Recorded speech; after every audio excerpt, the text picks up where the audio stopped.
We're live from New Delhi. You're watching DD India News, India's voice to the world. I'm Lipakshi Khurana. Coming up in the next hour. Sri Lanka's President Dissanayake to meet Indian Prime Minister Narendra Modi, visit to further strengthen multifaceted and mutually beneficial cooperation between the two nations.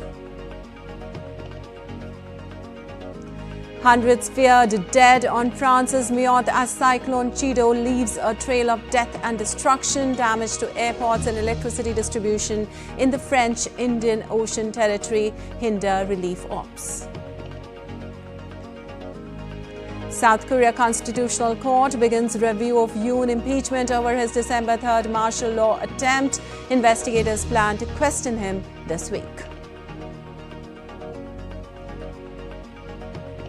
Israel plans to expand settlements in occupied Golan Heights after the fall of Assad. Netanyahu says no interest in a conflict with Syria. Badly damaged two Russian oil tankers cause oil spill in the Black Sea. Rescue operation expected to resume today after being suspended due to bad weather. And in sports, play resumes as India lose quick wickets in reply to Australia's daunting total on day 3 of Gabba Test.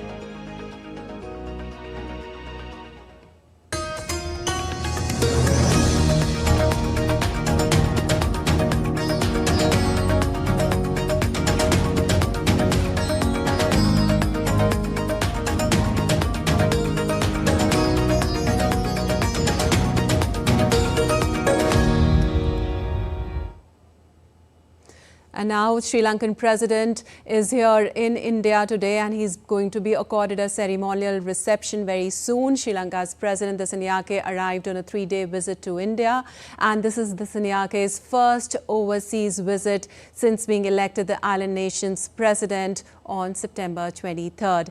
Well, Sri Lankan President Dissanayake's visit comes with the objective of further strengthening the robust and multifaceted relationship between the two neighboring nations. And the visit, which is expected to be significant, comes at a time when both the countries are keen on enhancing their strategic partnership, focusing on areas such as trade, security and cultural cooperation.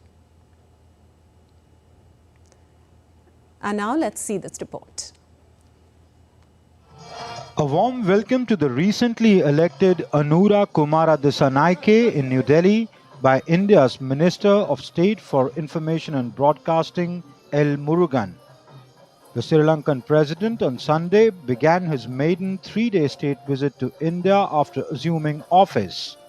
India's External Affairs Minister, Dr. S. Jaishankar, called on the Lankan leader within hours of his landing in New Delhi.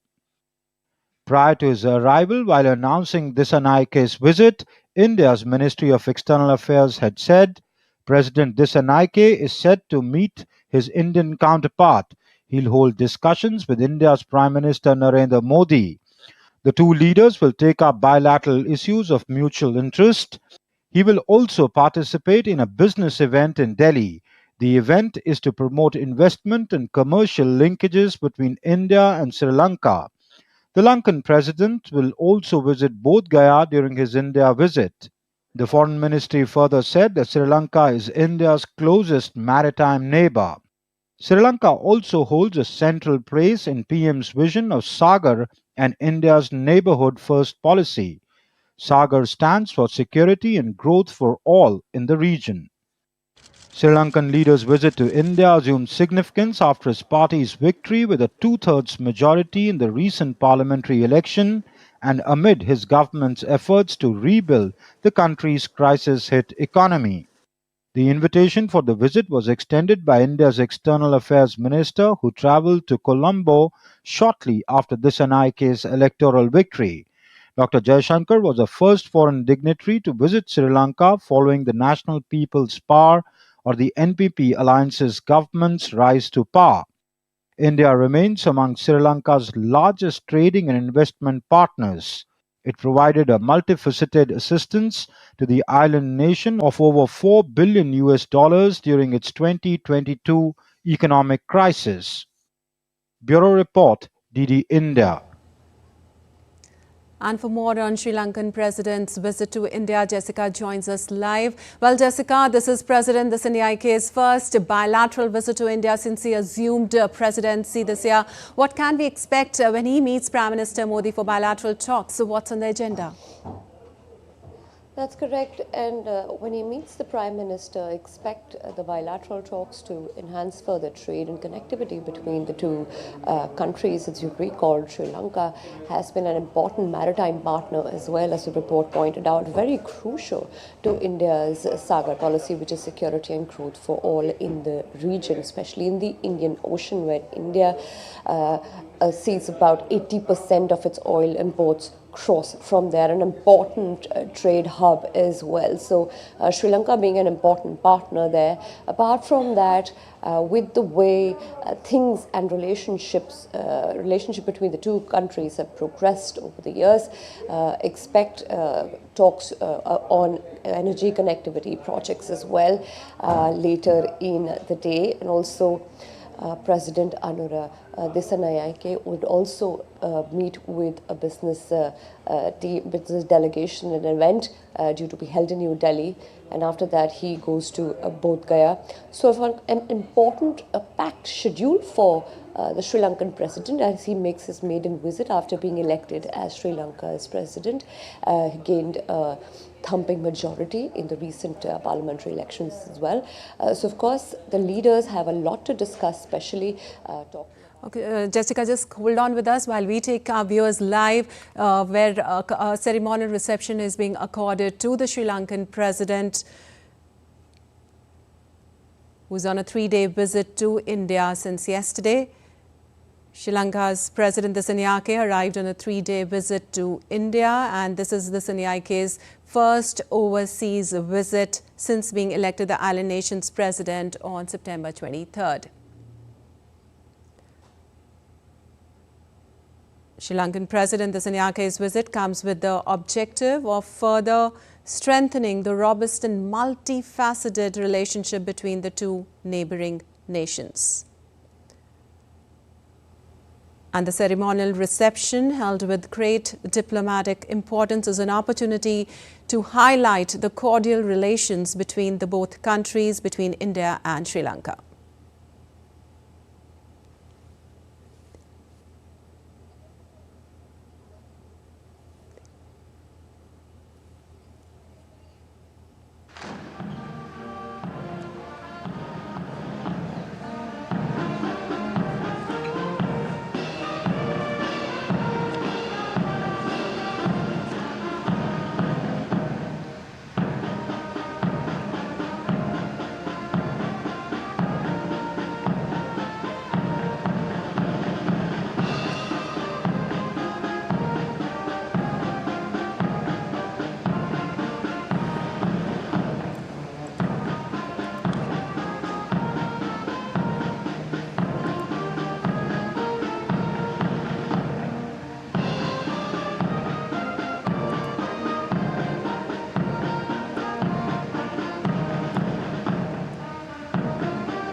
Well, you were watching live while Sri Lankan president was being accorded a ceremonial reception, a very warm welcome being extended to the visiting president. Indian Prime Minister and President also warmly welcomed President Dissanayake, emphasizing the long-standing friendship between the two countries. Dissanayake also met the various dignitaries, and during his visit, the leaders are expected to engage in discussions that will build on the shared history and cultural ties that bind the nations together, while also advancing the economic and diplomatic goals. He was accompanied by Foreign Minister Vichita Herath and Deputy Minister of Finance Anil Jayanta Fernando.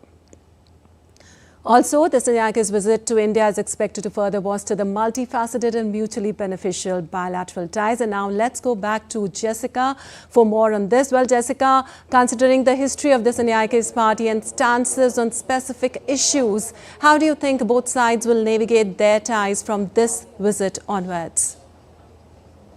Well, Aruna, Dissanayake, also known as AKD, is not unfamiliar with the Indian polity, so to say. And as I was, telling earlier as well, that he was here in February and he had met the foreign minister as well as the national security advisor. So he has sort of met with the Indian side before, though not in the official capacity as the president has now been elected. But with that in effect, this is an important visit for the Sri Lankan president, who just got a thumping majority in the recent elections.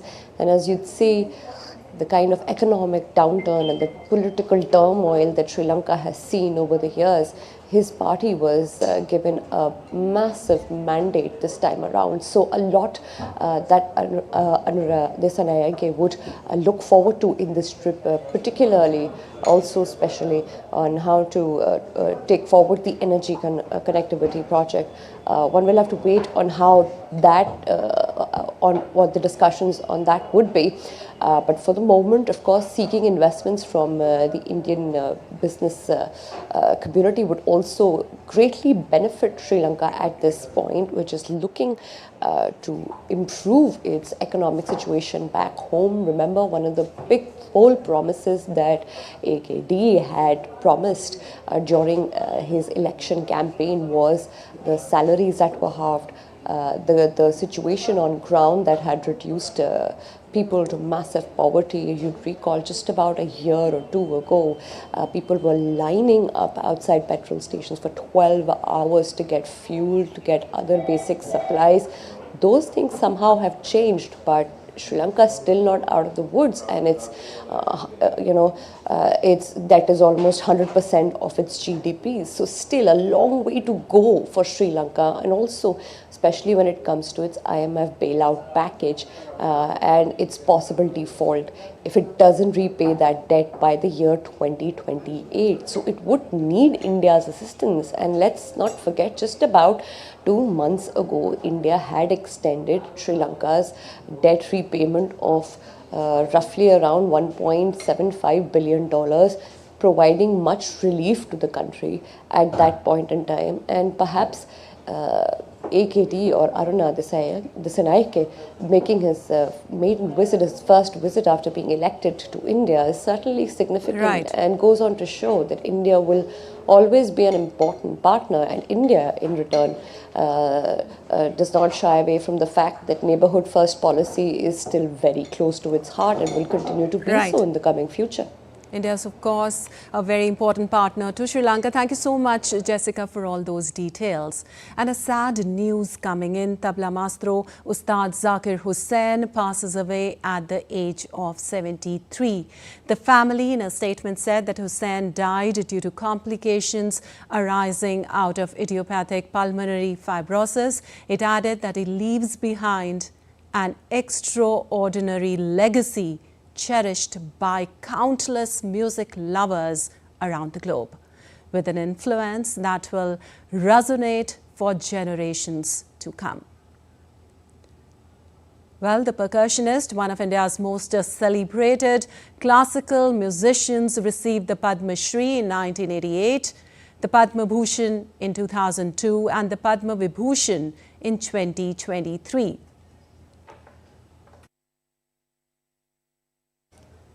Also, Hussain has received 4 Grammy Awards in his career, including 3 at the 66th Grammy Awards earlier this year. And in his career spanning 6 decades, the musician worked with several renowned international and Indian artists. But it was his 1973 musical project with English guitarist John McLaughlin, violinist L. Shankar and percussionist T.H. Vikku Vinayakaram that brought together Indian classical and elements of jazz in a fusion hitherto unknown. Starting early at an age of 7, he went on to collaborate with virtually all of India's iconic performers, including Ravi Shankar, Ali Akbar Khan and Shiv Kumar Sharma in his career.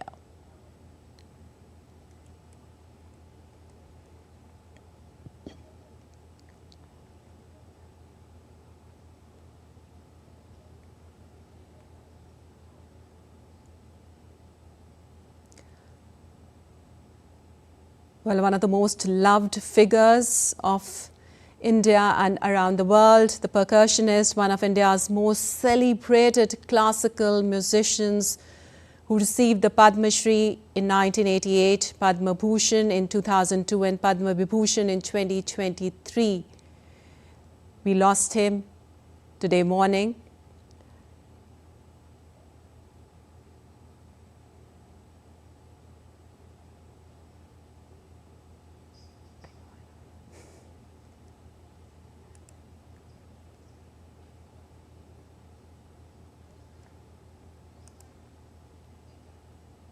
And India celebrates Vijay Divas on December 16th to mark its victory over Pakistan in the 1971 war.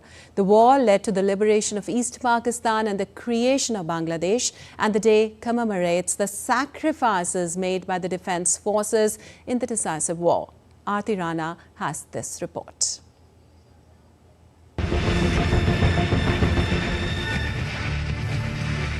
December 16 marks a historic milestone for the Indian Armed Forces.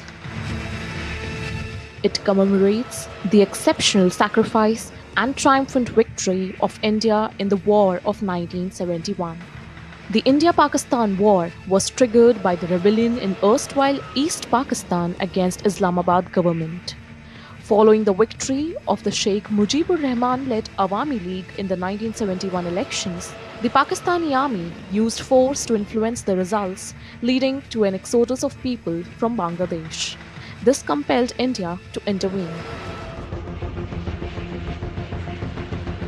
The war started after Pakistan launched airstrikes on Indian Air Force stations on December 3, 1971. Following this, India decided to support Bangladeshi nationalist groups and launched Operation Trident. The war, which was short and intense, was fought on both eastern and western fronts. After 13 days of fighting, General Amir Abdullah Khan Niazi, the chief of the Pakistani forces, signed the instrument of surrender to the Indian Army, along with his 93,000 troops, before Lieutenant General Jagjit Singh Arora, then General Officer Commanding-in-Chief of Indian Army's Eastern Command, and it led to the creation of Bangladesh from the former East Pakistan. It was also marked the largest military surrender since World War II.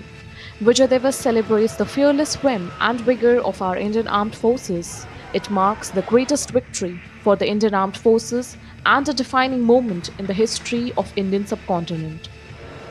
Aarti Rana's report for DD India.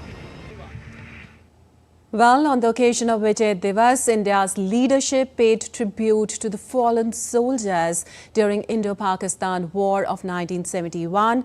Taking to social media platform X, President Draupadi Murmu said, and I quote, "On Vijay Divas, I pay homage to our valiant soldiers who displayed indomitable courage during the 1971 war, securing victory for India. A grateful nation remembers the ultimate sacrifice of our brave hearts whose stories inspire every Indian and shall remain a source of national pride," unquote.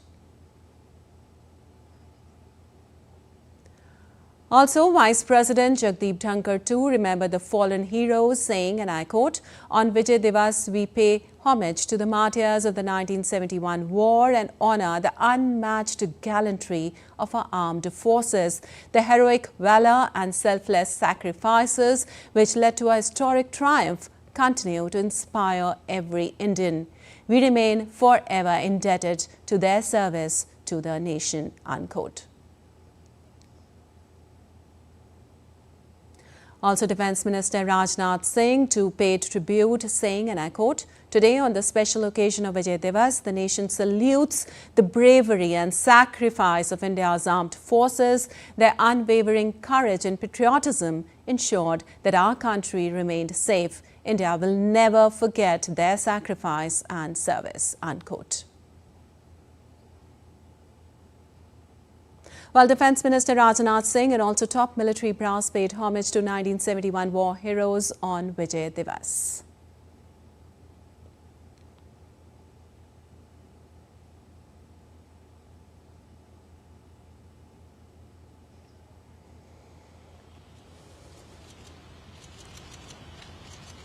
Well, Vijay Divas is celebrated every year on 16th of December to commemorate India's victory over Pakistan in the 1971 war, which also resulted in the liberation of Bangladesh.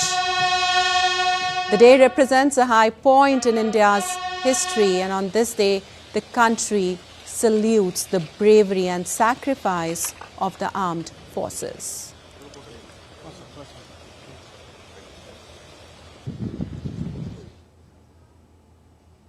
Well, Bangladesh is also celebrating the Victory Day today as the country was liberated from the Pakistani occupation forces in the year 1971 after a 9-month-long blood-stained war of liberation.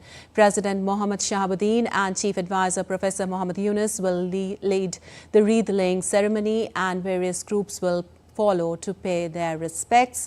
India and Bangladesh invite each other's war veterans, serving officers to participate annually in each other's Victory Day celebrations. 8 Mukti Jodhas are 2 serving officers of the Bangladesh Armed Forces travel to India for the Vijay Divas celebrations in Kolkata, while 8 Indian war veterans and 2 serving officers of the Indian Armed Forces are in Dhaka for the celebrations. Well, on this day in 1971, General A.A.K. Niazi of the Pakistani Armed Forces surrendered to the Indian Army and Mukti Bahani forces.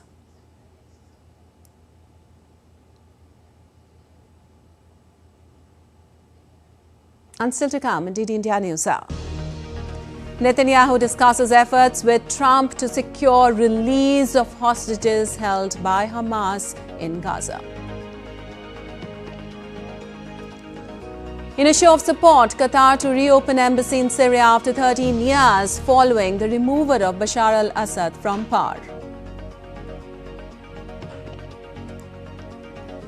And top US officials calm fears over reported drone sightings in the northeast, confirming no known security threat.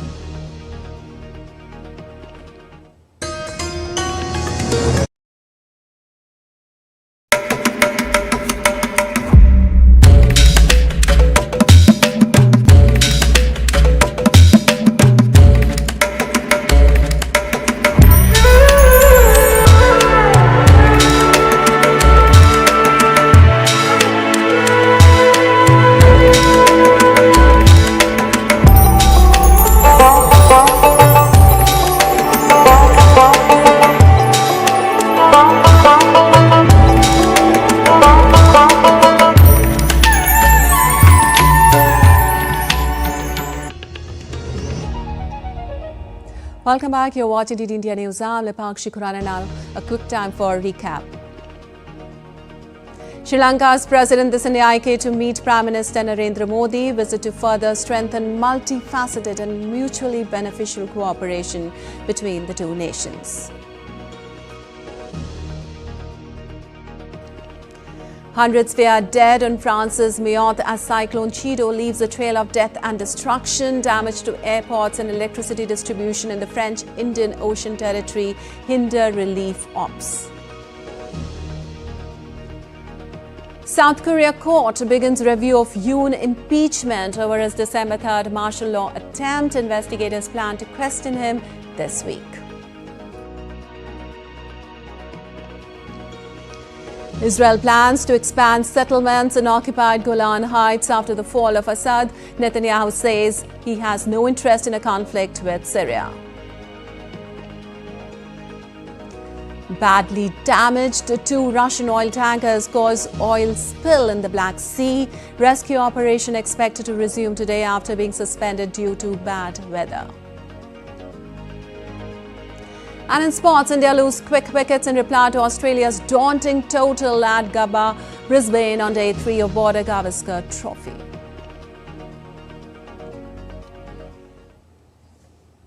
And first up, our look at legislative business lined up in both the houses of India's Parliament today. In Rajya Sabha, discussion on the glorious journey of 75 years of the Constitution of India will take place. In Lok Sabha on Friday, initiated the 2-day debate to commemorate the beginning of the 75th year of its adoption. While in the lower house, Finance Minister Nirmala Sitharaman will introduce the Appropriation Number 3 Bill 2024 for consideration and passing. The bill aims to authorize payment and appropriation of certain further sums from and out of the Consolidated Fund of India for the services of the financial year 2024-25. Besides, Law and Justice Minister Arjun Ram Meghwal will move the readjustment of representation of scheduled tribes in assembly constituencies of the State of Goa Bill 2024 for consideration and passing.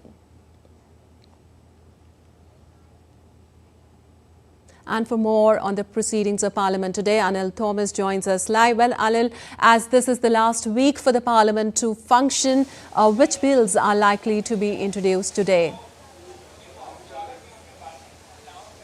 Well, good morning, Lipakshi. Well, in the lower house, we're going to have bills being introduced by the Union Finance Minister and also the Union Law Minister when it comes to the representation of scheduled tribes in the state of Goa. In the upper house, we're not going to have any question hour or 0 hour. We're directly going to get into the discussion, the 2-day discussion on the 75 glorious years of the Constitution drafting. But it's a new week, it's a new beginning. We hope that there's been a cricket match between the parliamentarians that took place yesterday on Sunday. I think the celebratory mood there and the camaraderie that they have managed to get does rub off in Parliament today, and we get to see some business transactions takes place in the lower house. In the upper house, the discussion surely is going to be stormy, but we are expecting that things will move in the final week of Parliament here in both houses. All right. And also special discussion on the 75th anniversary of adoption of the Constitution of India will be taken up in the Rajya Sabha today. What can be expected out there? Well, if you look at the 3 weeks gone by in the upper house, not much of business has transacted. There are many bills that have been pending, that have been waiting for it to be presented in Parliament. The Banking Amendments Bill, which has been listed since last week, still not making it to Parliament. So there are many things that have been listed, many things that need to be deliberated on. But when it comes to the 75th year of celebrations of the drafting of the Constitution, surely this discussion is going to be both back and forth. The government, just like the Prime Minister, rebutted every point that was raised, the 11 promises, the 11 sankalps that he gave, on the similar lines. The opposition this time too are in a catch-22 situation. They exactly don't know how to, counter that particular claim that the Prime Minister has made. So it's going to see many twists and turns, but it surely is going to be another interesting debate if things, if things are taken in the right spirit and the discussion is being conducted.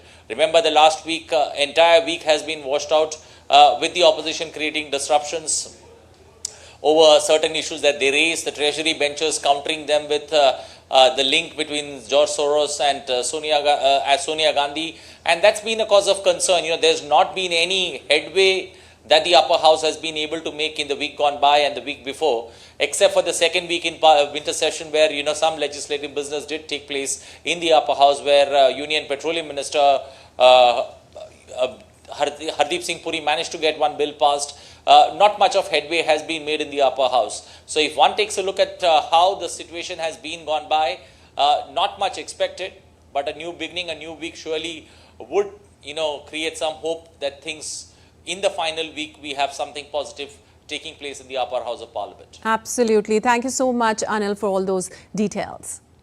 And moving on, Bangladesh's interim leader Mohammad Yunus has announced on Monday that general elections would be held late next year or in early 2026. Nobel Prize laureate Yunus took charge of Bangladesh on August 8th as the chief advisor of the caretaker administration. He was nominated for the role by the student movement that led the weeks-long nationwide demonstrations. He said that the interim government will prepare the country for new elections after a series of reforms.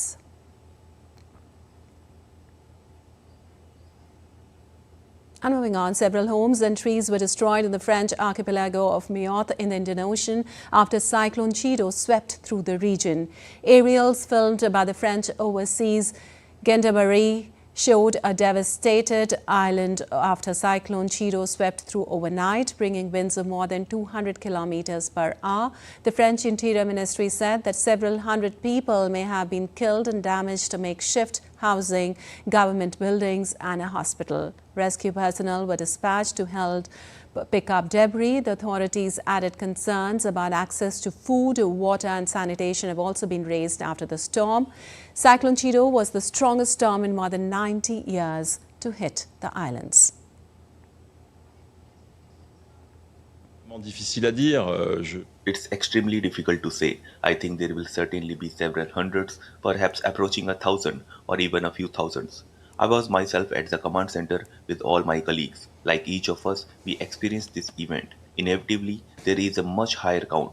We will try to do the count because it is obviously up to us to draw up this toll. Du centre opérationnel s'est envolé. Well, after devastating Mayotte, Cyclone Chido entered Mozambique on Sunday, toppling utility poles, shelters and flooding roads. A video published by the United Nations Children Fund showed wind blowing through palm trees and flooded roads in Pemba. It said that they were responding to the needs of those affected by the storm. Malawi and Zimbabwe are also prepared for the flooding by cyclone as they warned their population for evacuation. Cyclones sweep through southeastern Indian Ocean and southern Africa from December to March.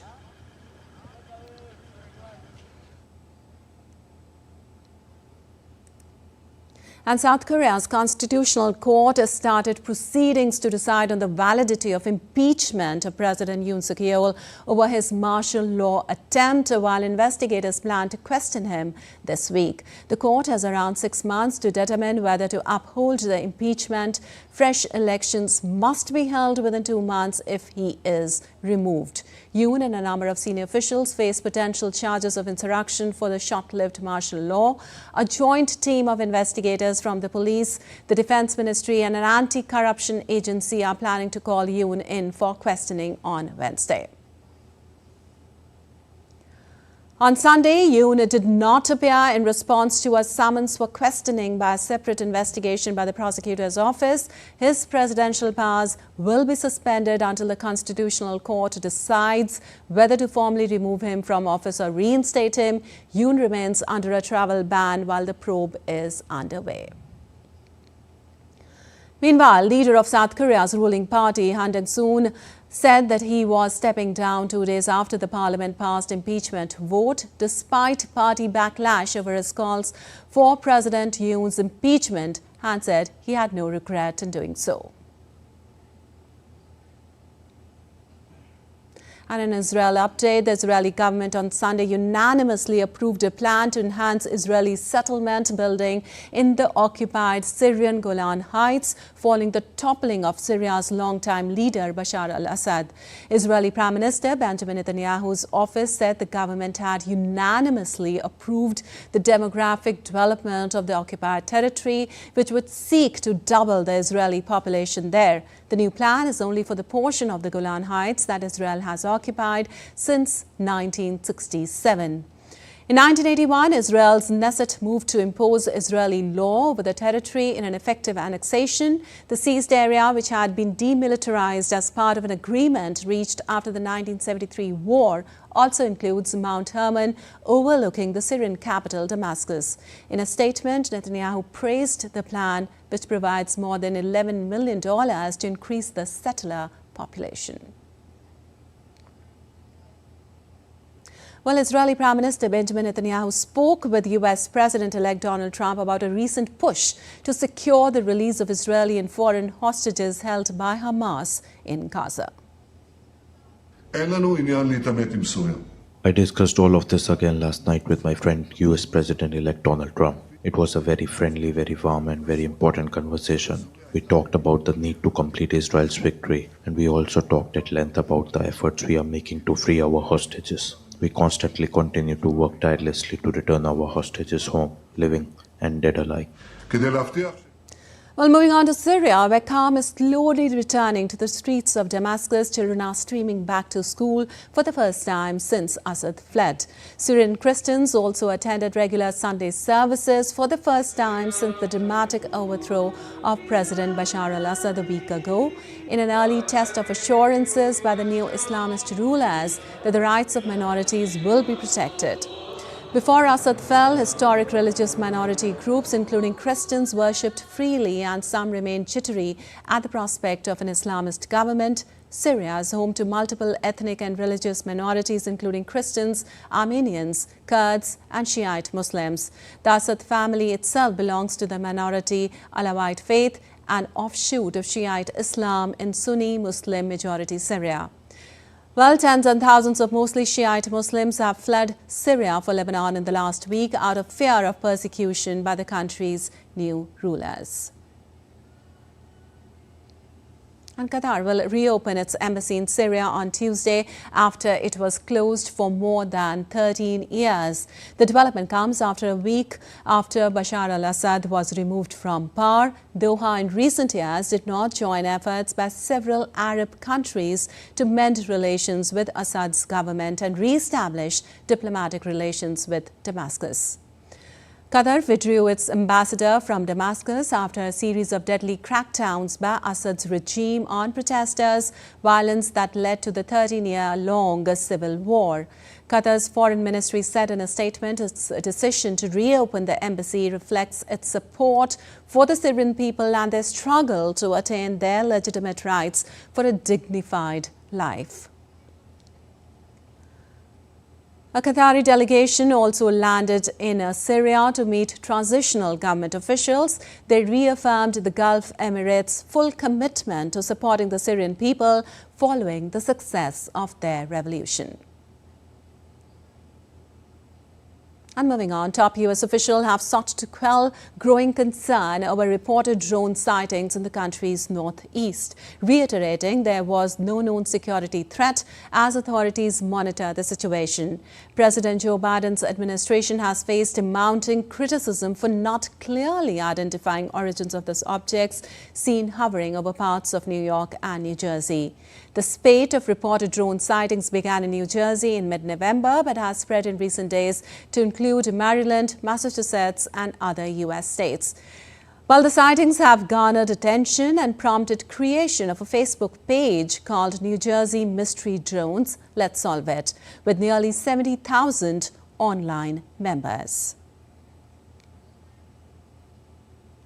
A violent storm in the Kerch Strait triggered a catastrophic oil spill after a Russian tanker, Volgo-Neft 212, split apart, spilling thousands of tons of oil into the critical waterway. The tanker, carrying 15 crew members, broke in half with its bow sinking. One person died, while 12 were rescued, including 2 in critical condition. Amid the turmoil, a second tanker, Volgo-Neft 239, sustained heavy damage and drifted dangerously close to shore. Rescue operations were suspended due to harsh weather, but are expected to resume today. President Vladimir Putin ordered an emergency response, deploying helicopters and vessels to manage the crisis. The Kerch Strait, vital for Russian grain and oil exports, now faces an escalating ecological and logistical disaster.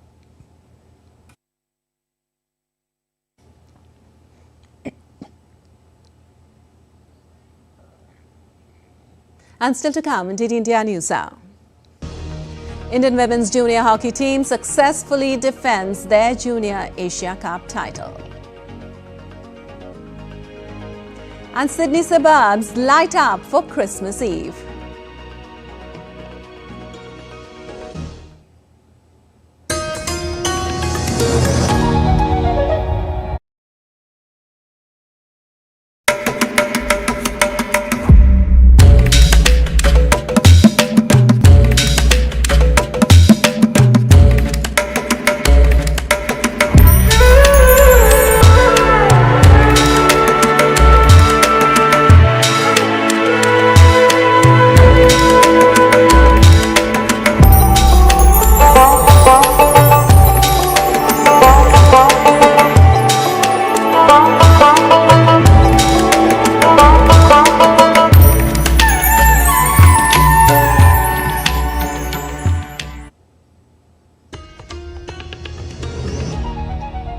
Welcome back. You're watching DD India News. I'm Lipakshi Khurana. On to some sports news now. In cricket, rain has stopped the game for now. Pat Cummins earlier had taken his first wicket for the day, removing Rishabh Pant for 9 on day 3 of Gabba Test.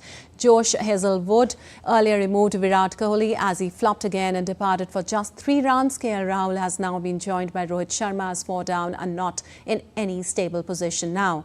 Australian bowlers are eyeing some quick wickets to bundle out India at the earliest. Earlier top knocks from Travis Head and Steve Smith propelled Australia to a mammoth 445 against India. Australia dominated the proceedings and comfortably got an upper hand over the Indian bowlers. And for more, we have Narayan Singh joining us on this. Well, Narayan, Australia on the lead, Australia in the driver's seat on day 3 of India versus Australia Test. Head once again became India's nightmare. And now India have lost very quick wickets right at the start of their innings. What can be expected? Good morning, Lipakshi. As you mentioned that Australia is in driver's seat and here India is looking in deep trouble. They are 48 for the loss of 4 wickets and not a good start for them, considering the fact that Australia is already posting a mammoth score here in this test match at the Brisbane. So the thing that needed from the Indian batsmen to reply the mammoth total, they couldn't, and they lost the early wicket today in the Brisbane. So from here, they should focus on not losing 2 more wickets for here the team. And because if here they loses 1 or more wicket, definitely they will be in complete danger, because the way the pitch behaves as the day will progress, definitely it will become more difficult for the Indian batsmen to bat. But thing is that, as you mentioned, Travis Head, the way he batted, he is becoming a real headache for the Indian team. From every time, whenever there is an important series or important trophies on the line, he is batting, whether it is ODI World Cup, World Test Championship Final, in the pink ball test. Everywhere he has scored a century against India, and in this match too. If you talk about in this match, they were at one point of time, Australia was 75 for the loss of 3 wickets. They lost 3 early wickets. But after that, the way Travis Head and the way Steve Smith stitched a partnership of 243 runs, that took away the match from the India's hold. And especially the way we can say that India should have bowled him in the right areas. They were bowling Travis Head on the off stump, and we know that if you will put him ball in those areas where he's comfortable, definitely he will knock it, rather than I think they should have bowled him on the stumps or the balls coming inside the stumps. That was only the way to tackle him. But I think that was, we can say, they couldn't plan up in a proper way against Travis Head. And the way Travis, the other batsman, right, he also batted, was great. Definitely India in a tough position right now, hoping for the best for Indians there.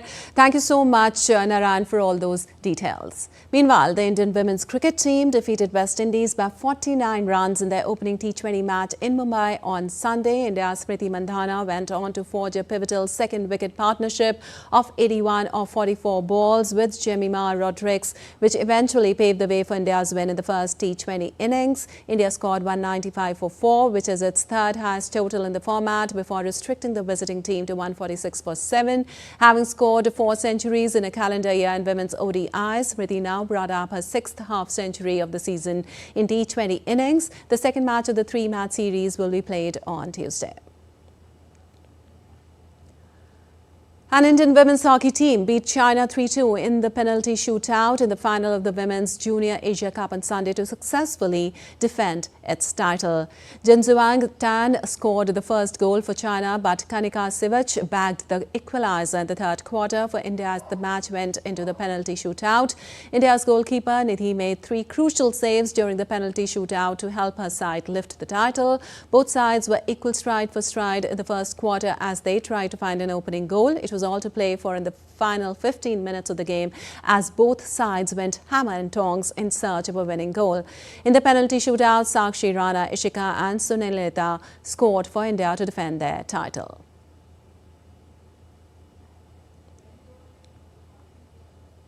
And now let's take a look at homes in Sydney's southwest, dazzling with thousands of string lights and Christmas-themed display pieces and inflatables delighting onlookers in the suburbs.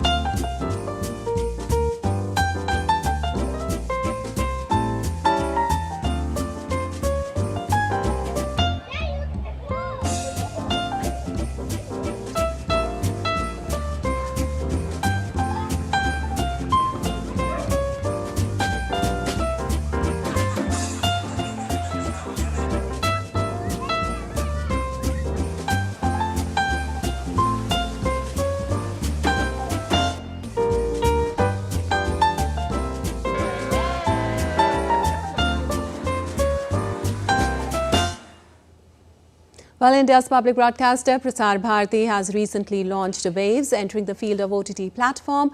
Waves provides a complete infotainment ecosystem to digital media and OTT audiences. If you also want great content for free, then download Waves today. We'll be back with more news as it breaks here on DD India. I'm Lipakshi Khurana from all of us here in Delhi. Thanks for watching DD India News Hour.